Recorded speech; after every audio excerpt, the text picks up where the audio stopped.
पूरे हाउस में, लोकसभा में, पूरी दुनिया के सामने स्पीच करने के बाद उनसे गले मिलते हैं और कहते हैं हमें कुछ नहीं है तुम्हारे मुतालिक, हमारा दिल साफ है, वो मिले हैं कि मैं मिला हूँ है? और दूसरा, हमारी लोग में तो ज़्यादा पढ़े लिखे नहीं है पार्टी में, और बेचारे बच्चे जो आते हैं और जो ये डीएनए करता है वो खुद कांग्रेस पार्टी के मेंबर तक भी नहीं, वो न ब्लॉक में रहे डिस्ट्रिक्ट। ये स्टोरी प्लांट करने के लिए ही वो यहाँ तक पहुँचे हैं, मिनिस्टर भी पहुँचे, राज्यसभा में पहुँचे। उनका पार्टी का डीएनए क्या है किसी को मालूम नहीं, किस स्टेट से हैं वो मालूम नहीं है, किस डिस्ट्रिक्ट से हैं ये मालूम नहीं।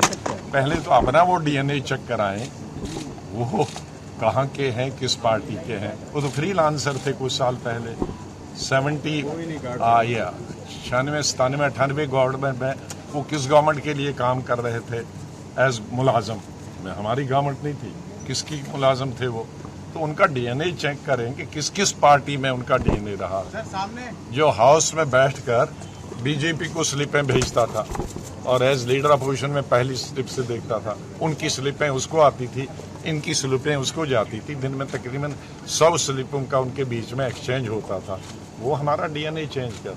सबसे ज़्यादा अफसोस तो यही है कि आउटसाइडर, जिनको कांग्रेस का कोई अता पता नहीं है, जो चापलूसी करके या ट्वीट करने के लिए उनको पद मिले हैं, वो आरोप लगाएं तो हमें बहुत अरे सुनो, बोलने दीजिए भैया, आप भी तो कर सकते हो ये चीजें, ये तो सबके लिए। बोलिए सर। तो वो हम पर आरोप लगाएं सामने कैमरास हैं, हाँ। और सब कोई दूसरा कांग्रेसी जिसने हमारे साथ काम किया है तो इसलिए।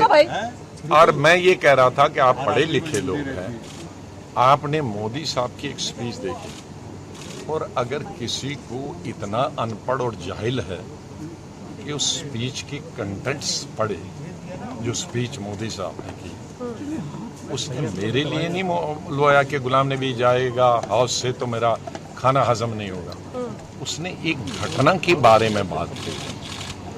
शुक्र करिए, मैं मोदी साहब को समझता था बड़ा क्रूड आदमी है, शादी नहीं की है, बच्चे नहीं है, बीवी है, तो इसको कोई परवाह नहीं होगा। लेकिन कम से कम इंसानियत तो उसने दिखाई। जब मैं चीफ मिनिस्टर था कश्मीर में, और गुजरात की टूरिस्ट बस पे गाड़ी के अंदर, नॉर्मली गाड़ी के बाहर लगता है ग्रेनेड, शीशा खुला था तो ग्रेनेड गाड़ी के अंदर बस्ट हुआ, तो लोग ऑन स्पॉट मर गए, किसी टांग नहीं थी, किसी की यहाँ नहीं थी, जख्मी हो गए।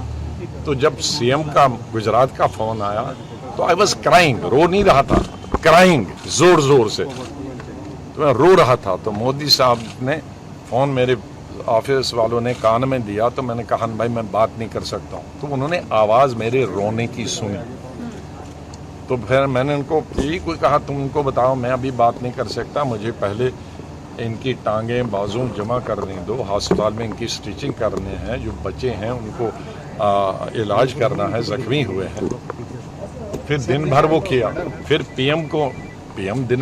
सीएम दिन भर फ़ोन करते थे, कितने मरे, कितने जख्मी होंगे, कैसे भेज रहे हो।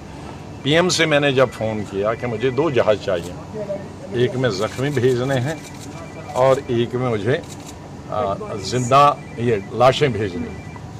जब मैं 4 बजे फिर उनको सियाफ करने गया जहाज़ में, तो लोगों ने फिर रोना, मेरी टांगें, नाराज़गी नहीं दिखाई ना। किसी बच्चों ने कहा मेरे बाप दे दो, पिताजी दे दो, किसी ने कहा मेरे पति दे दो या बीवी दे दो। तो मैं फिर फूट के रोया, जो किसी की टेलीविज़न ने दिखाया भी है। फिर उस वक्त पीएम ने आया, ये सीएम गुजरात का फ़ोन आया, अरे स्टार्ट हो गया। मैं बोल नहीं सकता, उसी चौक में मैं जब रहा था तब देखा।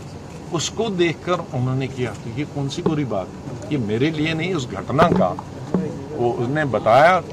मैंने कल दोबारा सुनी स्पीच, उसमें कहा कि जैसे इनके परिवार का कोई आदमी गुजर गया, तो वो उस घटना पर रो रहा था। और मैं जब उसका ये सुना रहा था कि क्यों रोए ये, तो मुझे वो दृश्य याद आया, मैं भी रोना शुरू किया।